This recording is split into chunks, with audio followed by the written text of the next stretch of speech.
Good morning, evening, afternoon, whatever time of day it is where you're at. Welcome to Collider Dailies, episode 100. I'm John Aljets, and joining me is Maggie Lovett. Maggie, how are you doing? I'm doing fantastic and excited to be here on the 100th episode. That is just... Woo! Did you, be honest, did you think we'd make it to 100 episodes? Yeah. I think we're a good combination of people. I thought people would just love us and want to listen to us every day.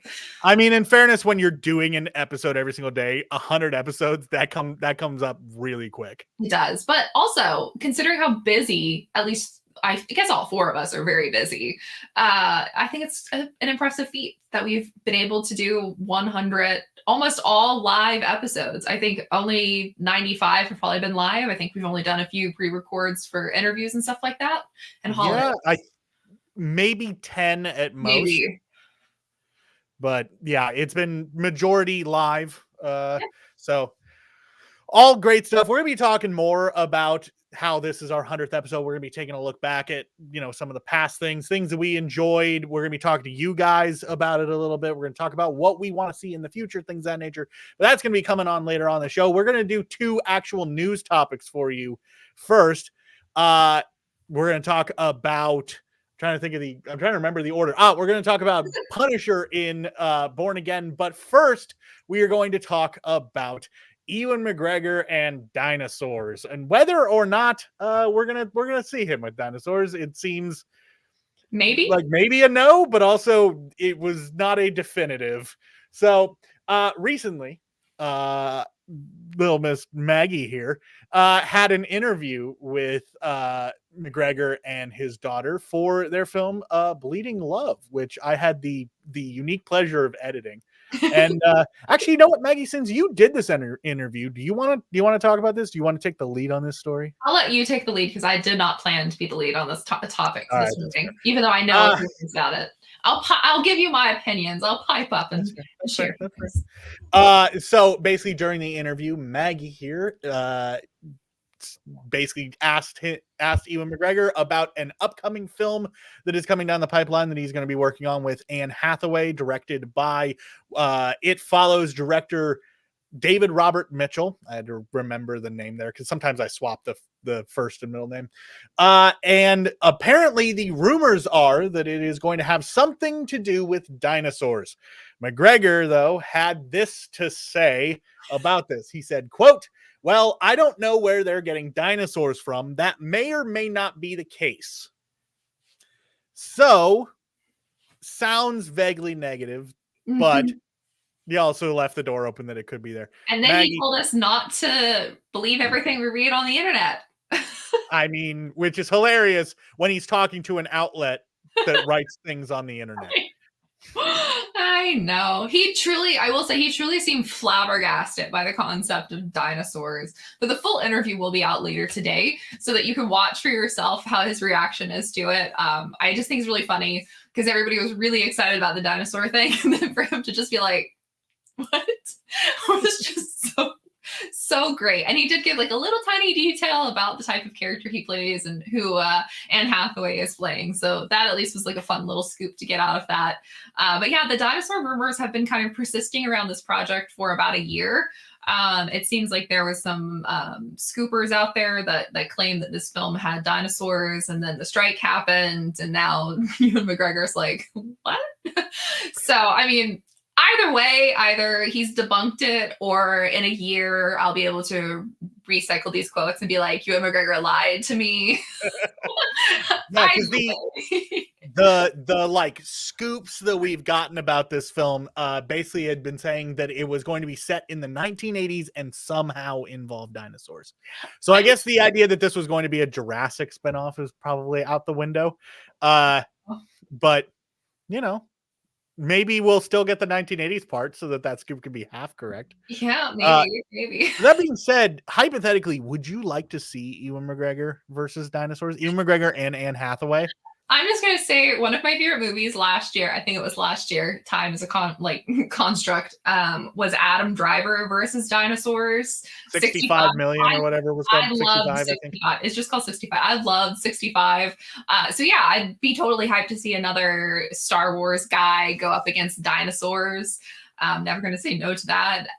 But for some reason, I just can't quite wrap my head around Anne Hathaway in a movie about dinosaurs. I can see Ewan in one, but Anne Hathaway just like kind of confused me a little bit. She just seems too posh, too cool. You know, I don't know. So that maybe that would be her trying to shed that image. That's what I think I was hopeful for when this like word on the street was there's dinosaurs in this. I was like, oh, that's like so playing against her type. So I don't know. I don't know all in the game. I liked 65, I like 65 for what it was. It wasn't earth shattering. It wasn't going to win any awards. It wasn't like something that was going to be, super stupendously, amazingly great. No. But it was fun. It was really fun, like weird B sci-fi. It reminded me a lot of an indie film that I'm really partial to, which is Prospect. That Pedro Pascal is in. It's a Duplass. One of the Duplass brothers is in it as well. Yeah, Sophie Thatcher. I love that movie a lot. I'm a soft spot for sci-fi where a grumpy man has to take care of a abandoned child. Like, what is your favorite film or favorite just story of that like subgenre? I mean, I feel like The Mandalorian is the default because that's basically. I will say the Prospect movie is probably one of my favorites just because it's so simplistic in the way that it does it. It's very understated, and I like a lot of the lore that's in that one. So I think that one's probably somewhere up at the top for me. But I like that genre a lot. I think it works really well. My favorite of that is probably going to be a deep cut that I feel like I will be surprised if anyone, including you, Maggie, knows this movie. Enemy Mine. I don't know that one. Dennis Quaid is a soldier fighting an intergalactic war against an alien species, and him and this alien crash land on the planet, and they like duke it out before they realize that they have to like stick together and like work together to survive. Well, the alien, it turns out, is pregnant and gives birth to a little alien baby and dies in childbirth. And so Dennis Quaid has to raise this alien baby on this like deserted planet. It is so 80s. I love it. I grew up watching that movie. It's that sounds absurd. Fantastic. It's great. Seek it out, check it out, watch it. I love that kind of sci-fi. That's my bread and butter right there. That is a lot of fun.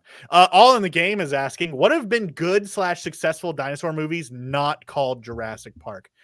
We're back at Dinosaur Story. I know that there are some. Right now I'm spacing. Obviously, the Velociraptor one where he's a preacher. You know the one I'm talking about. Yeah, I know what you're talking about. I have not seen it, but every time I see somebody reference that, I'm just like, well, there's a successful dinosaur movie. For me, when I think of, I like that Arrow Maxwell knew what Enemy Mine was. When I think of dinosaur movies that are non-Jurassic Park, the only ones that come to mind are a lot of the like old like Ray Harryhausen dinosaur stuff from like way back in the day with like stop motion dinosaurs like Arthur Conan Doyle's The Lost World, Journey to the Center of the Earth, things like that are a lot of the stuff. I would like a Turok adaptation. That would be amazing if handled correctly. Turok is one of those adaptations that you gotta get the right people involved, I think. Just because a large portion of whether or not that succeeds is how well it handles the native representation in Turok. The Land Before Time, that's a good example. Oh wait, Dinosaur. I loved Dinosaur when I was a kid. Oh yeah, Dinosaur, the Disney film. Yeah, That's a I great love example. Dinosaur. I had a stuffed dinosaur. I think you got it from like McDonald's or Burger King or something. I love that. I had a big one that I got from Disney World. It was a T-Rex and it was like this big and it was like latex and floppy. Not all of us got to go to Disney World as children, so that was when I went to Disney World. I was allowed 2 big souvenirs, and those were I got the dinosaur and I got a Darth Vader lightsaber, one of the like 90s Kenner ones that like flip out and it's effectively a flashlight. Yeah, it's pretty good. I would like to see a Dino Crisis movie. Remember that video game? I don't have Dino Crisis 1, but I have one that you probably don't remember. I have Dino Crisis 3. The one that nobody remembers existed. And I paid way more money for it than I should have because this game is awful. Yeah, I would like to see a Dino Crisis movie. That would be a lot of fun. There was a lot of talk of it back in the early 2000s, and then it never came to be. Anyways, let's move on to our next topic.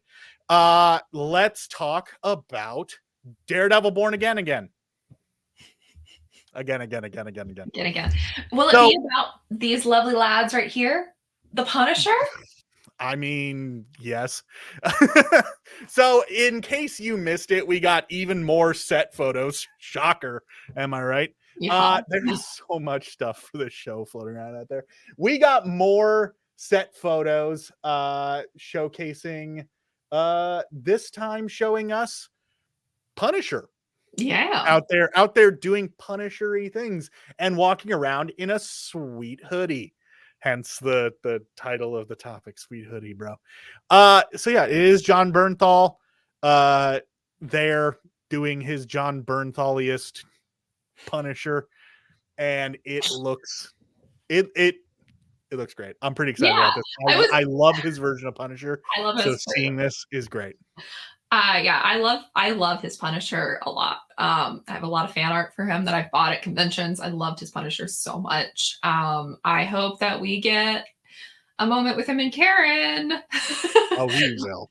I need it, especially after John Bernthal at a convention like 2 weeks ago was like so enthusiastic about the fact that Karen was back, and like that was one of the real big reasons I wanted to be back for it. And I like the way that man talks about Karen Page. I don't think he would come back for it if. Yeah, I was gonna say I would not be surprised if John Bernthal had it in his contract that he has to. Honestly, have it based off of how much he is ride or die for that character and for Deb, I do see some element of that being like, nah, I'm not coming back. She's not coming back too. I will say though, and like I don't want to get into an argument about this because this is just like this is my own thing. As much as I like John Bernthal Punisher, my Punisher will always be Thomas Jane. Different strokes for different folks. I'm sorry. That's just that was actually my introduction to the character of Punisher, at least that I can remember. That was my introduction to him too. I probably like because I'm pretty sure Punisher popped up on the Spider-Man animated series. So I probably saw him there, but like I was young enough that I didn't register that it was a character and I didn't like make a memory of it.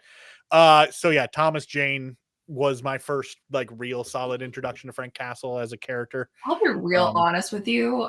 I did not realize that was the same character for a really long time, like an embarrassing amount of time, because I don't know, for some reason, all of the like superhero movies, the comic inspired superhero movies from that era seem like a whole different breed of stories because they were a little weird. Because they were all like disconnected and there was no like follow through, there was no like connectivity. And so I think in my brain, they were like their own thing.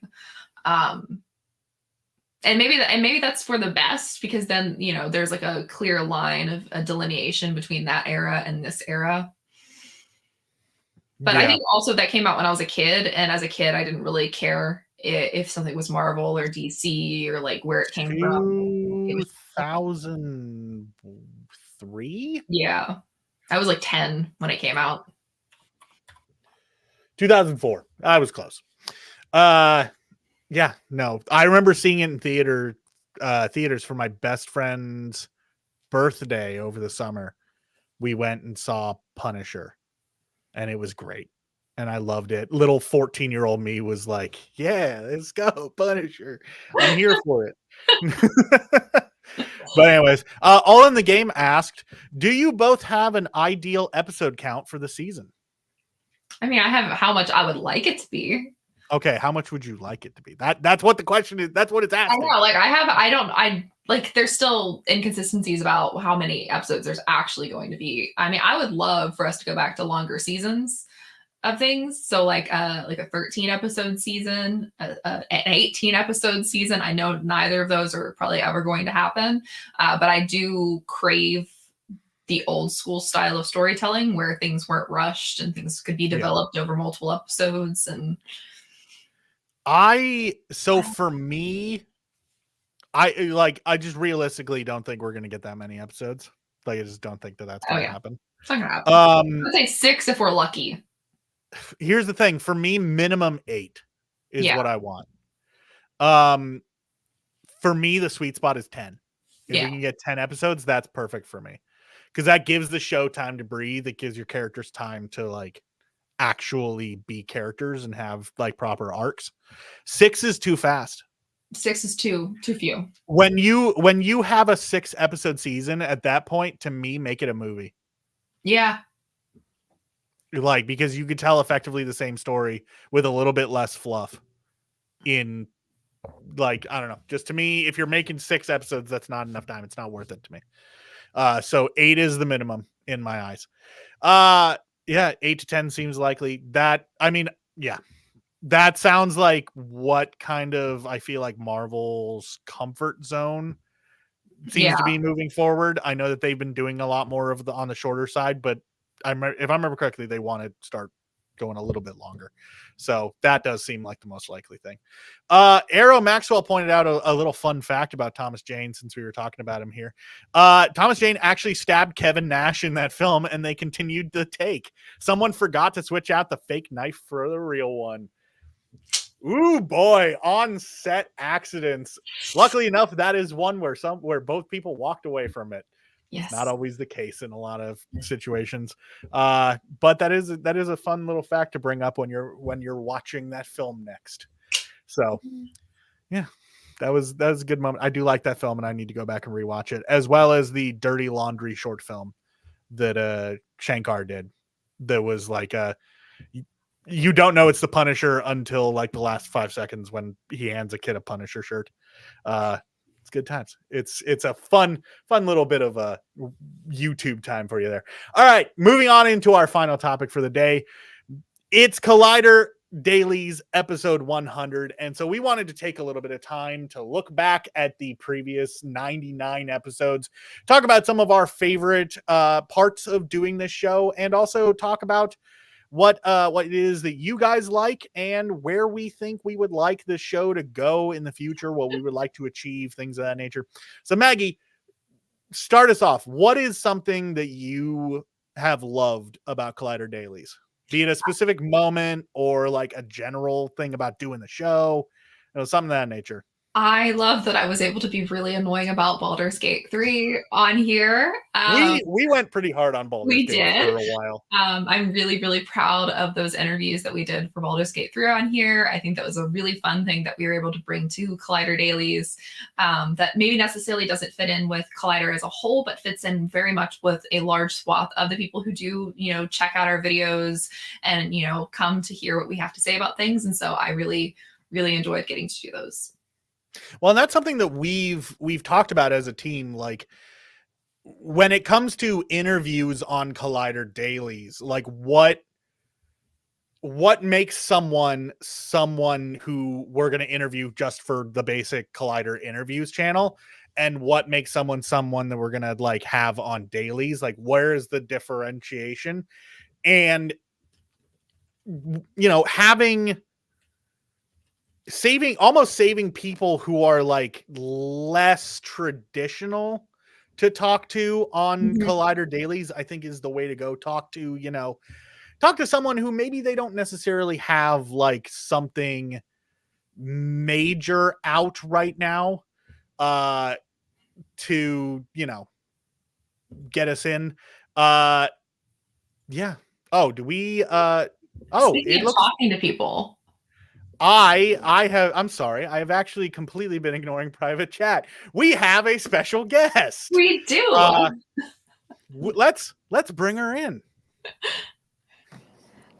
Can you guys hear me even? Yes. Okay, Yes.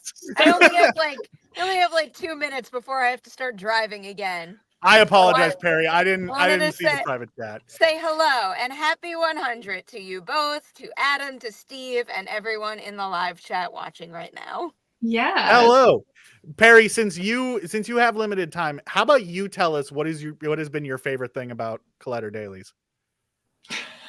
Everything.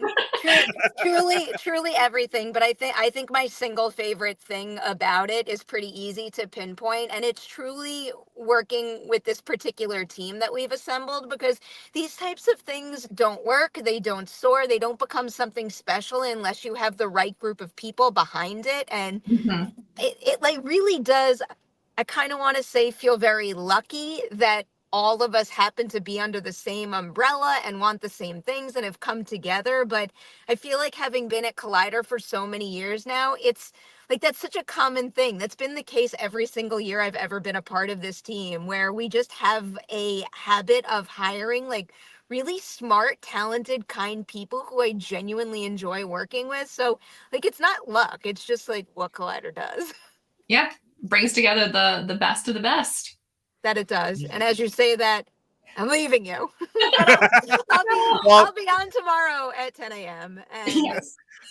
Thank you, happy Perry. 100. Happy 100. Yes. See you all soon. Be Bye. safe. It was good to get her in, even if for a brief moment. I totally didn't see the private chat. It's I didn't okay. That's because what I don't. Little numbers pop up and there's no other notification outside of that. There's no sound or anything like that. But yeah, no interviews.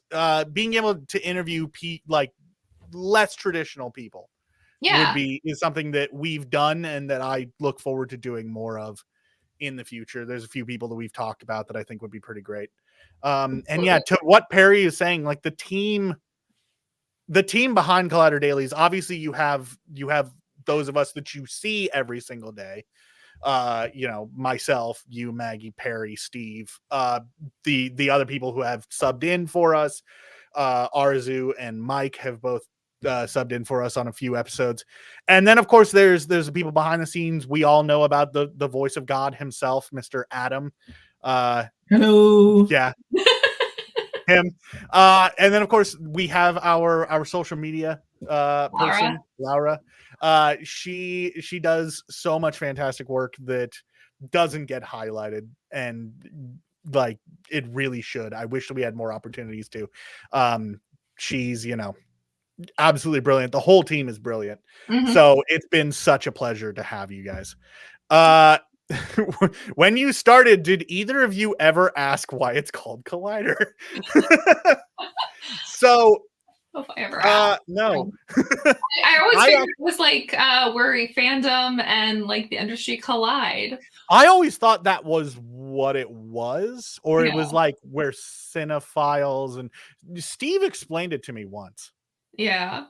but like in his own like very Steve way, where it's like it makes sense, but I had to think about it for a second. But I didn't ask just because like before I started, I had actually been watching and reading Collider like since college. Yeah. So that's also another reason why like Collider Dailies is so special to me, is because I very vividly remember being in college and watching Movie Talk and watching Jedi Council and all these old shows that we did, and reading the website, paying attention to all the articles everyone was putting out. It was a very surreal experience for me when I got my first opportunity to meet Perry in person, because she was somebody that I'd been watching and paying attention to for years. And so now that I'm a part of it, it's a very weird but fantastic experience that I'm eternally grateful for. I think that's been one of the most entertaining things about Collider Dailies for me is like friends that I've had for a decade and a half plus being like, oh my God, I can't believe you are part of like a Collider show. Like I know somebody on a Collider show. And I'm like, that's just it's so fun to me that like Collider has like such a huge brand and such a like fan base, and to be part of something like that and the history of, the site is really cool. And it's an honor and a privilege. Yeah. I mean, and it's been fantastic to be able to talk to you guys every single day and respond to a lot of your chats, getting an opportunity to answer your questions, and also just have like discussions with all of you back and forth has been a very like new experience for me, because I've done a lot of on-camera hosting over my career, but not a lot of live hosting over my career. So this has been a fantastic challenge, but a worthwhile one for sure. Yeah, this is unrelated to dailies, but I feel like you're gonna have a fantastic answer for this. I'm probably not. What y'all have favorites on Letterboxd? What's favorited on Letterboxd for you? What's favorite? I mean, I can do my top 4 films right now. I'll just pull it up. Okay, do it. Oh my God, I've always wanted to ask this before. I've only been on Letterboxd for a little while now. So mine is not, I don't have a ton. Okay, so my top 4 are Rogue One, Paranorman, Batman Returns, and I just recently changed my number 4 to All Quiet on the Western Front. Batman Returns, really? Yes, because I have very, very fond memories of wearing out the VHS for that film. That Catwoman, my favorite, the Penguin, Michael Keaton. It's so good. It was my childhood. And then I'm actually surprised you weren't more surprised by Paranorman being on my top 4. That movie screams you. I love this film so much. So I have actually only logged 3 films on my Letterboxd, because again, like I'm trying to get into the habit of using it. But for me, those 3 films are Jurassic Park, The Invitation, and Murder, She Wrote South by Southwest.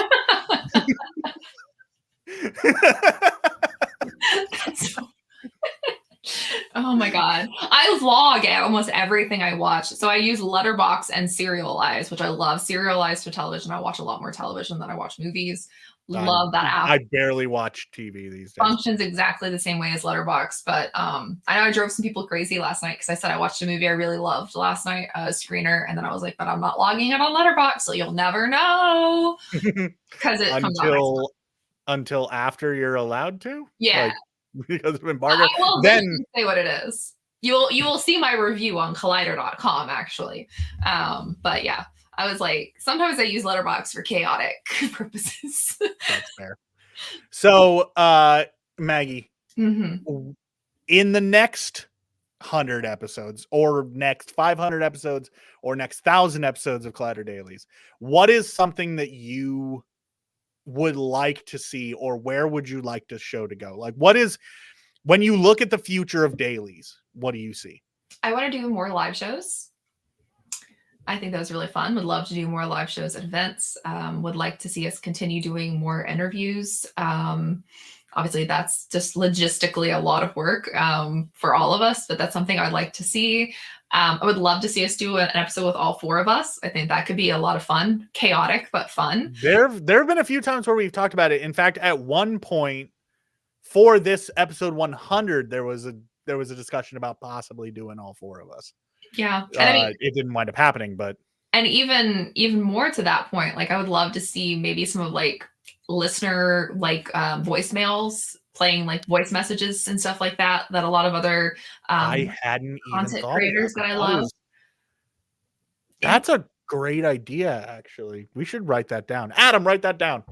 There's so many other things, if only we had, unlimited time, like co-watching a movie at the same time with reactions and stuff like that. Like there's a lot of fun stuff. Adam's such a great producer. Yes, we were so fortunate to have the voice of God as our producer. But yeah, there's like a lot of fun stuff as we continue to obviously like grow and expand. A Collider Dailies movie watch along. Yeah. maybe as like a special thing. I feel like that would be cool. like 250 episodes. Maybe that's something that we should keep in the back pocket, or like maybe, I don't know. I'm trying to think if there's any like big releases coming down the pipeline where it would make sense to like watch, like maybe if there's like a big franchise release coming, we can watch like a previous film all together. Yeah. And that would basically just work by like, we'd be like, all right, guys, start the movie now. And then you get to sit here and listen to us commentate. And we can all like Mystery Science Theater Collider Dailies edition. I'm here for it. That would be great. I would love to hear Steve riff on a movie. Like just tear it apart. Honestly, I feel like we would have to ultimately do like a TV show or something, like an episode of something, because our schedules are all so insane. A live show in LA. A live show. Someone will have to fly me out there. Yeah, that's the thing, is that if we did a live show, it would either just be Perry and Steve in LA, or they would have to fly me and Maggie, because we live away from LA. Yeah. Could have rewatched. Oh, and yeah. And Adam. And Adam. No, he'll be the man in the chair. Manning it from Canada. Could have rewatched Dune for the 100th episode before Dune 2. We still have a little bit of time before Dune 2. Yes. Collider interviews are S tier compared to the majority of Hollywood trade publications. Better questions that aren't flat and actually get genuine answers instead of those we know they can't speak on. I will say this. There is a reason why when I first met Perry, I went up to her, I shook her hand, and I told her straight out that I firmly believe that she is the greatest of all time. And when I had my first episode with Steve, I introduced him as the man, the myth, the legend himself. I believe both of those truly, both of our like primary interviewers, and then also everybody else who interviews for the site, including you, Maggie, and all of the writers and everyone who gets the opportunity to interview, have all been fantastic. And I will say, as somebody who has just started that portion of my career doing interviews, I learned so much just from watching all of you and from talking to all of you about like how you guys conduct your interviews. And I strive to live up to the standard that you all set. That's sweet. As interviewers and just as entertainment journalists in general, because a little bit about me, before I joined Collider, I was over on Screen Rant and I worked primarily on feature videos and things of that nature. So like the actual entertainment journalism part didn't factor into my job. But now that I'm on Collider and I'm working on Collider Dailies and doing everything that I'm doing, I have to learn so much about the job, and you guys teach me so much. And I greatly appreciate everything that everyone on the site and on the Dailies team does. It's brilliant, and I wouldn't trade it for anything. I feel like I got really sappy there. You did. I was like, I honestly don't know what to follow that up with. I do want to say one last thing, being a little sappy here. Collider Dailies as a show right now is my absolute favorite thing every single day that I get to do it. If I could be on every episode, I would. 100%. When I go to sleep at night, as rarely as I get to sleep at night, I go to sleep thinking to myself, I'm excited for Collider Dailies tomorrow. When I wake up in the morning, I'm like, I get to go talk about movies and TV, and I get to hang out with this community, and I get to hang out with these cool coworkers and talk movies. It is my absolute favorite thing. It is the thing that I look forward to every single day. And I owe a lot of that not only to the team, but also to everyone watching right now and everyone who ever watches this show, past, present, or future. Thank you so much for all of that. Maggie, do you have any closing words? I love being part of Collider Dailies. Like you, it is definitely a bright spot of my week. Every week when I get to do this. So I'm very, very thankful, very fortunate to be here after 100 episodes still. Yeah. I'm going to close with one little final thing. Do you know who, to me, is a dream guest co-host? Your mom. Let's get your mom on the show. We need to get Perry. I know that she's and watching. Hello, how are you doing? Perry's mom and my mom. Oh, let's have a mom's episode. Let's get all of our moms Mother's on an Day in episode. May. There we go. Let's do it. I love Anyways, that is where we're going to end the show. Once again, thank you for 100 episodes. Thank you for hopefully 100 more down the pipeline. Maggie, do you have anything to plug coming up? My Ewan McGregor interview will be dropping shortly thereafter that you are done watching Collider Dailies. I really just fumbled over those words. I also have my interview with all the creatives and the cast of The Bad Batch dropping today. So you can check out both of those in the next couple of hours.